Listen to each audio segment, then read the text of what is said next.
Good evening. Good evening. My name is Cindy Fan. I'm the Vice Provost for International Studies and Global Engagement. Yes.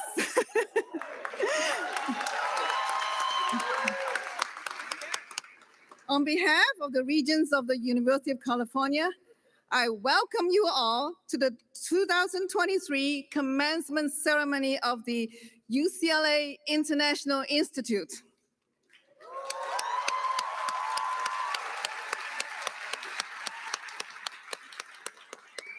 Everyone, please be seated.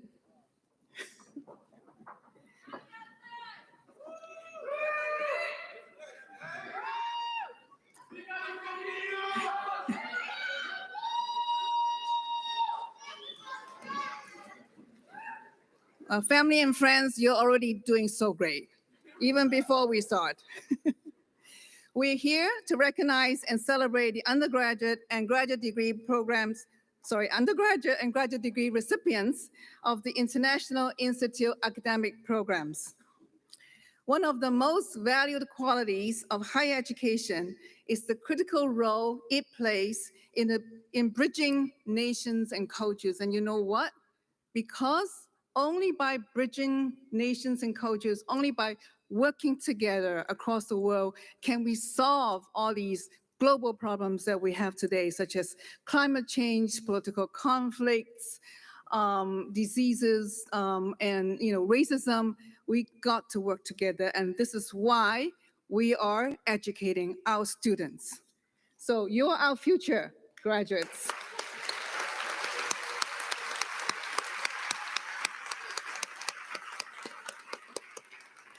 The academic programs in the International Institute aim at crossing boundaries and building a global understanding from across the disciplines. They are designed to improve students' understanding of the world and produce global citizens as the next generation of world leaders.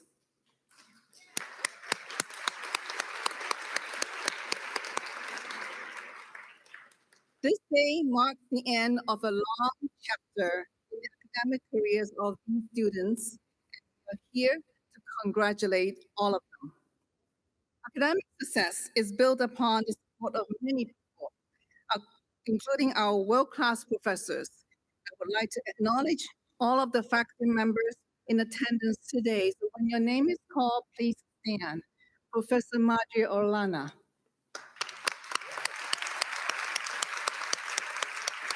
Thank you. Professor David Kim. Professor Bill Marotti. Professor Bonnie Taub. Professor Margaret Peters. Professor Jennifer Chung. Professor Anne Garagosian. And Professor Victor Agajanian.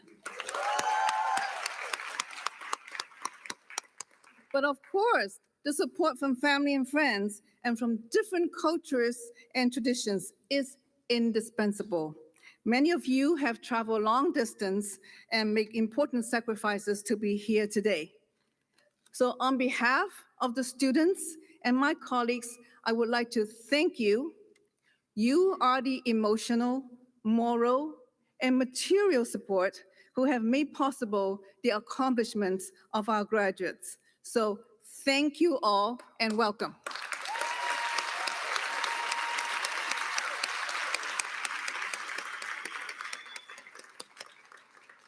The UCLA International Institute is honored to have as our keynote speaker the Honorable Paul Krekorian.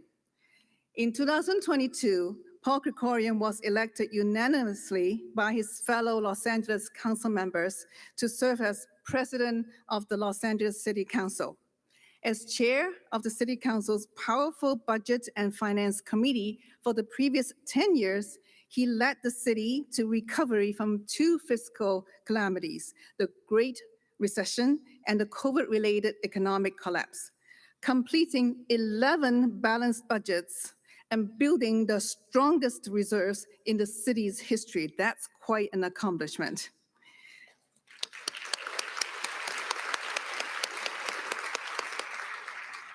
He took the lead in ending oil and gas drilling in Los Angeles and initiated the city's LA 100 drive to achieve 100% carbon-free electricity by 2025. As a member, yes.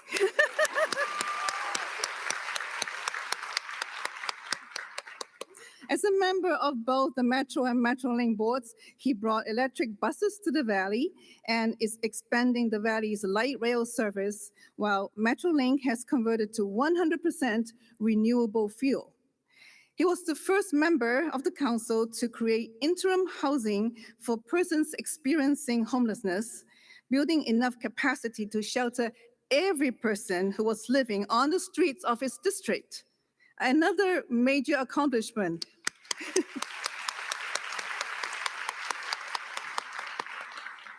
A longtime advocate of sensible gun law reform, he led the council in enacting a safe storage ordinance and co-authored the city's ghost guns ban.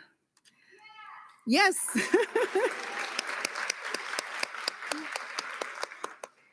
Elected to the Los Angeles City Council in 2010, he's the first Armenian American to hold elected office in the city of Los Angeles.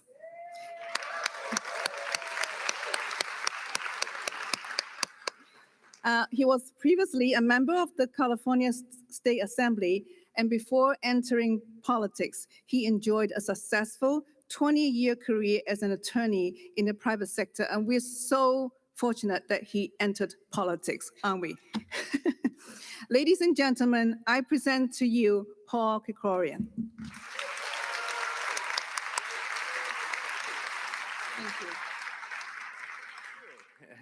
Thank you very much, Vice Provost Fan, and esteemed faculty, staff, and graduating students of the UCLA International Institute. Thank you for allowing me to share this moment with you. It's really an honor to be here, to be able to celebrate this incredible moment and all of the accomplishments of the best and the brightest who are here with us, and to salute each of you who've worked so hard to get to this point, to this place at this moment. I recognize that I'm all that's standing between you and your big moment, though, so I will try to be brief. But I do want to take a minute, because as Vice Provost Fan just acknowledged, none of you got to this place by yourselves. All of you were here with the support and encouragement of friends, family, mentors, and I'd like you to take a moment now to acknowledge them, please.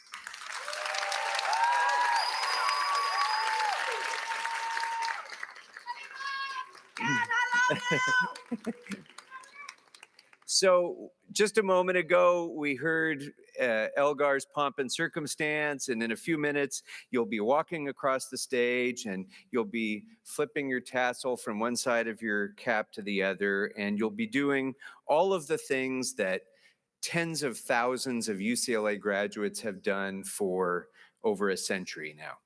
And we have these traditions, we have this ritual about graduation. But at the same time, I just want to make sure that the familiar traditions of graduation don't mask the extraordinary nature of this particular class, because you are not an ordinary group of graduates.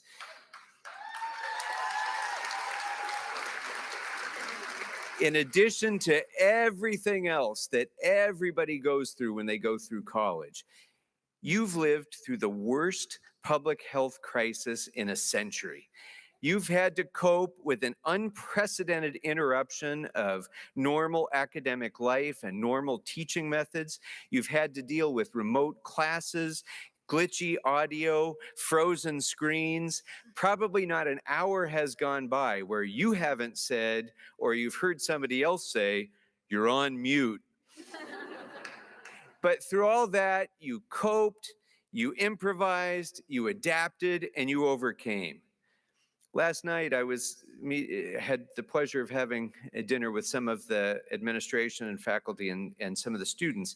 And one of the graduates told me that she had spent her entire first 2 years at UCLA not stepping foot in the United States, but conducting that entire 2 years in her own country, 12 time zones away on the other side of the world, sometimes taking classes at 3 a.m.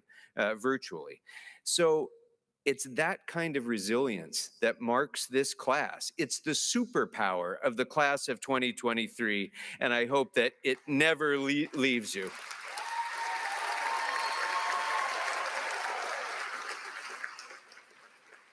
So the pandemic is a story that we'll all tell future generations, and many won't exactly understand it or believe it. But those of you who went through this during your college experience went through an experience that you will always share as a bond. And I hope that you'll make it a shared strength. You survived this together, so you should stick together, because the friends you made in this program are the first pillars of the global network that you will continue to build throughout your careers. And your relationships will be among the very best resources you'll have in the years ahead. So take a minute to look around at this class and realize that some among you will be ambassadors. Some will lead global initiatives. Some will bring your expertise to international commerce or to government. And all of you will be able to work together and help one another to build the new world of the future. And make no mistake, the education you've gained here and your depth of understanding of international issues are more important to all of us right now more than ever. You're all here because you're interested in the world beyond our borders, and you've gained here at UCLA a global perspective that too few have realized, especially, frankly, here in the United States, and that perspective is now absolutely imperative. The internet doesn't recognize borders. We live in a global information ecosystem where ideas travel around the world at the speed of light. The phone in your pocket gives you access to the combined knowledge and vision and ideas of the greatest thinkers and artists throughout world history. But it also gives you access to an international cesspool of toxic lies, cybercrimes, and the vilest hate speech. Preserving the health of the environment is no longer done in isolation, in local isolation. A plastic bottle cap that you drop on the sidewalk out on Westwood can end up choking a seabird on the Midway Atoll. But on the other hand, the visionary energy policies that we're adopting here in the city of Los Angeles right now will directly benefit the entire world by combating climate change. Commerce is now inherently internationalized. The port complex here in Los Angeles receives 40% of the nation's imports from Asia, and it creates 500,000 jobs right here in Southern California.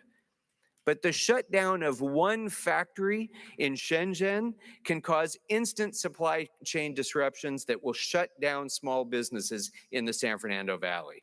So all of this ties together, we're all tied together globally. And as we've learned over the last 3 years, inadequate health care anywhere is a threat to public health everywhere.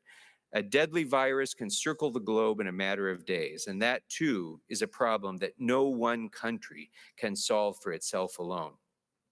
All of these experiences have made us realize that the world is smaller than we think it is. And these experiences have emphasized the vital nature of your studies and the expertise and insights that you've gained here. Addressing the greatest challenges we face today, and also seizing the incredible opportunities that are before us today, will require a much greater degree of international cooperation and understanding. And that work falls to those who explore cultures other than their own, those who study international development, those who practice diplomacy, and those who understand issues like global public health, mass migration, and conflict resolution. And graduates, that means you. So that sounds like a lot of pressure. I know there's a lot riding on your shoulders now. There is. But don't worry. You've had an extraordinary education here at UCLA. And you've had an extraordinary opportunity to experience this incredible international city of Los Angeles. It is your great good fortune that you've undertaken your studies here at this great university. But just as important, you've done this work in Los Angeles, a truly global city, probably the most diverse city in the history of the world. This is a place where a majority of our population speak a primary language other than English. Los Angeles has the largest populations of Armenian, Burmese, Cambodian, Chinese, Filipino, Indonesian, Iranian, Korean, Mexican, Salvadoran, Sri Lankan, and Thai people in the world outside of those countries themselves. We have 25 sister cities on every continent. Our port here in Los Angeles facilitates commerce for the entire world. It's the biggest, busiest, most important port complex in the Western Hemisphere. LAX is the most important, busiest destination airport for international travel anywhere in the world. There is a good reason that the 2026 World Cup and the 2028 Olympics chose Los Angeles as a host city, and that's because we are such an international city. We are one of the biggest, greatest living laboratories of international studies anywhere in the world. And whatever we achieve here in Los Angeles, in this great global city, on energy, on climate change, on transportation, on housing, on homelessness, on human rights, will be watched and imitated by the rest of the world. So you can have no greater impact anywhere in the world than with what you can achieve here. So I'm just going to put in a little plug. If you choose to put your knowledge, your energy, and your passion into building and improving this city, the splash you make will send ripples around the world. So as president of the City Council, let me just say that I encourage all of you to consider building your international future right here in Los Angeles. And, you know, look, this city has always been known by people around the world as a city where dreams come true. And it's a reason that people come here from around the world and around the country, because they have big dreams and they know that this is a place where that can happen. I know that from personal experience. Neither my mom nor my dad had the chance to go to college. My mom didn't graduate from high school. The only time that my dad went out of this country was when he fought for the Marine Corps during World War II. And we didn't have a lot of opportunities, we didn't have a lot of resources, but because they worked hard, this city gave me the opportunity to be the first in my family to go to college, albeit it was USC. And then, well, I'm going to make it worse for you right now. And then I went to law school at Berkeley. So, but because of those opportunities that I had to get educated in these great institutions like you have had here at UCLA, because I had those opportunities, I had opportunities that no one else in my family ever had. And in this city, I was able to have a successful career as a lawyer and then go on to elected office and to become the president of the Los Angeles City Council. And that's what Los Angeles can do.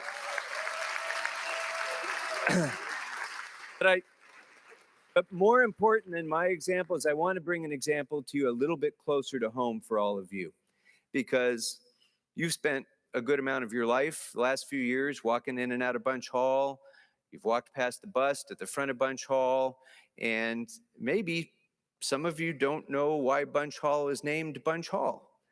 And so I thought I would share with you the story of Ralph Bunche, a UCLA graduate who was raised here in Los Angeles by his grandmother, a woman who had been born into slavery. He was raised without his parents. His grandmother and him and his siblings moved to Los Angeles when he was a young boy, and the family struggled financially terribly. He did whatever odd jobs he could to help the family. He sold newspapers. And then he got the opportunity, because he was a great student who, despite all these issues, continued to do well in school. He had the opportunity to come to UCLA. And when he was here, he supported himself working as a janitor. Through his extraordinary hard work, he graduated from this university summa cum laude, the valedictorian of his class, with a major in international relations. And when he graduated, he stood on a stage, something like this one, like all of you are about to, and he received a diploma, like the one that you're about to get. And then he went on to become one of our nation's greatest diplomats and greatest civil rights leaders. He was involved in the formation and the early administration of the United Nations, and he played a major role in both the decolonization process and countless UN peacekeeping operations. He represented the United States of America in the conferences that drafted the UN Charter and on the American delegation to the very first session of the UN General Assembly in 1946. As a mediator for the Middle East, Bunch negotiated an armistice between Egypt and Israel and played a pivotal role in resolving crises in the Sinai, Congo, Yemen, Cyprus, and Bahrain. In 1965, he supervised the ceasefire following the war between India and Pakistan. So in 1950, UCLA alum Bruin Ralph Bunch, the grandson of a person who had been born into slavery, was awarded the Nobel Peace Prize, the first African American ever to receive that prize. Ralph Bunch understood the importance of viewing all people as worthy of dignity and respect, even in disagreement. He once said, "I am a professional optimist. That is, optimistic in the sense of assuming that there is no problem which cannot be solved, and that therefore you have to keep at it." At a time when all of us are seeing such immense polarization, both here in the United States and around the world, the notion of middle ground sometimes seems almost impossible.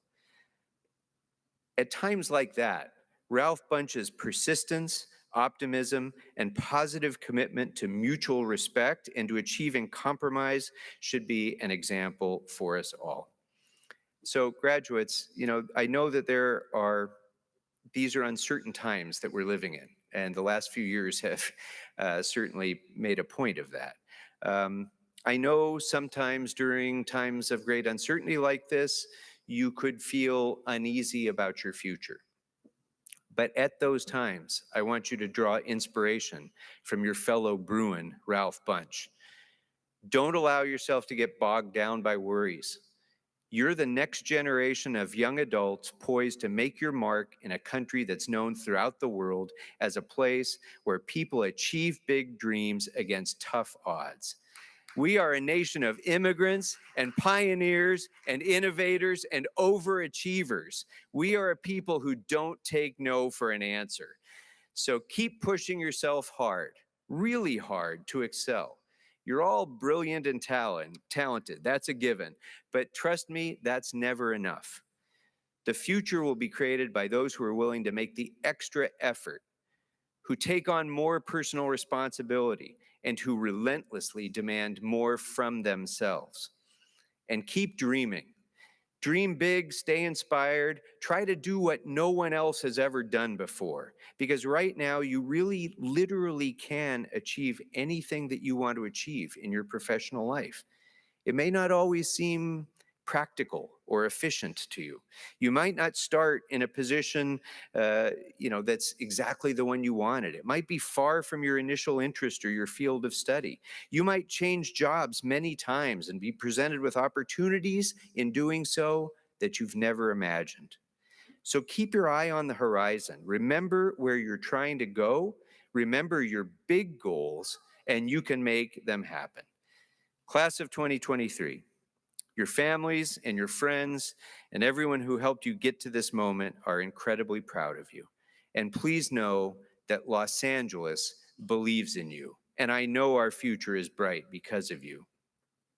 I urge you to make the most of this opportunity that you have right now. Use the tools that you've been given here at UCLA to create your own best future, and also to bend the arc of the future of our world in a positive way that will make a lasting difference. From this day forward, each of you has an important obligation to fulfill. You must do everything you can to realize your own greatest potential, because by doing that, you will discover the role that you'll play in writing the next great chapter of history. Other generations have had their chance. Now it's your turn. You are the hope of this world, and you inspire us all. Congratulations. Thank you. I look forward to seeing everything you're going to go accomplish.